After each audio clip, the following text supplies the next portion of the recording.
Welcome back to the channel. Today we'll be covering a comfort and convenience type thing.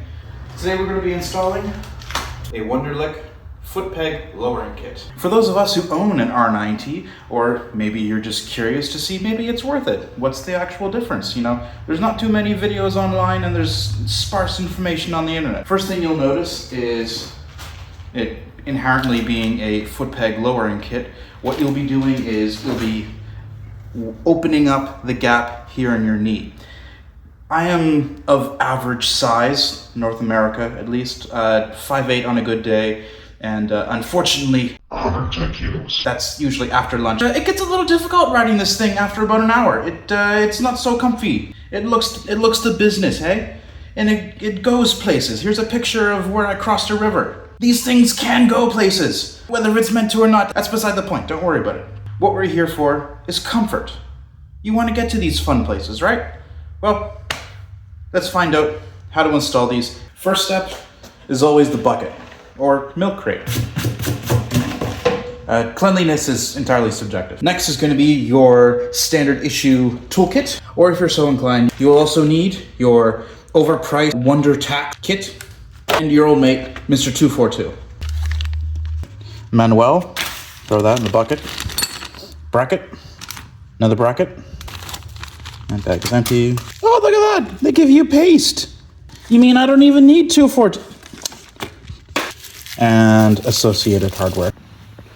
Maybe not. Doing the left first will be easy and feel good. That's why we vote a certain way here in Canada. Huh. It would appear when I changed the gearbox on this thing, I put grease on these anyways. What do we got here? Remove this little dingus here. That's where your kickstand bump stops. Because what's being replaced is some junk. Hold your horses there, partner. This is for your R9T Pure Classic, your normal models. This here, just for us weirdos with the scramblers and the UGSs. Your stack is gonna go washer, then nut. Keep your comments to yourself. However, this is one of those times you bust out the 242. Oh, I've got to cut this. For those curious, that's what your stack should look like.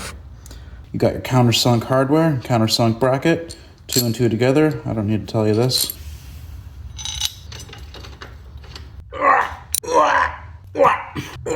I subscribe to the notion of good and tight. And if you like what you see, maybe you too consider some dying for the other side. So you got your brake rest wire up here, your master cylinder down here, your linkage, footrest. You've got your 2 hoses here. They are clipped behind this little spar here. Just pop them out. Don't forget, you also have your brake light switch, which lives literally behind this plate here. Same story, T40, 1, 2, get her done. The Germans, being a very clever bunch, take this little clip, peel it off gently, just flip it upside down.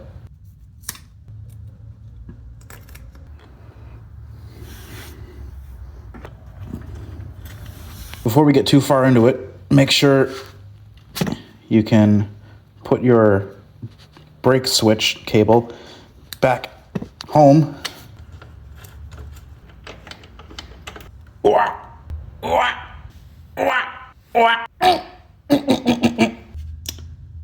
Well, that was easy. If I weren't making a YouTube video, this would have been like 20 minutes at most, and that's including messing around, moving the bike from side to side. When you make YouTube videos, add about 50 to 30% of your time extra for, cameras and microphones and setting up the mise en scene.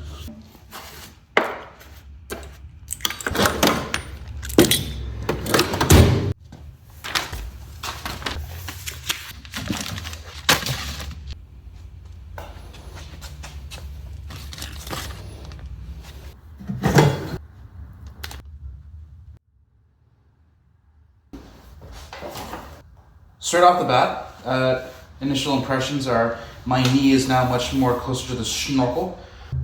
It doesn't really feel any less pressure here in my thigh into my, excuse me, I don't go to the gym, clearly. But quad, I think. I feel it in my quad and my butt. It doesn't really feel, I still feel my legs spreading apart because my gait really isn't all that wide. I still think riding this bike for an hour and then getting off and stretching and then riding for another hour is still the best course of action. Of course, the alternative is always to stand up on your pegs, and there's nothing wrong with that. Do I think it's worth MSRP? I'm sorry, Wunderlich, no. Is it worth what I paid for it? Yeah. Is it worth used? Absolutely.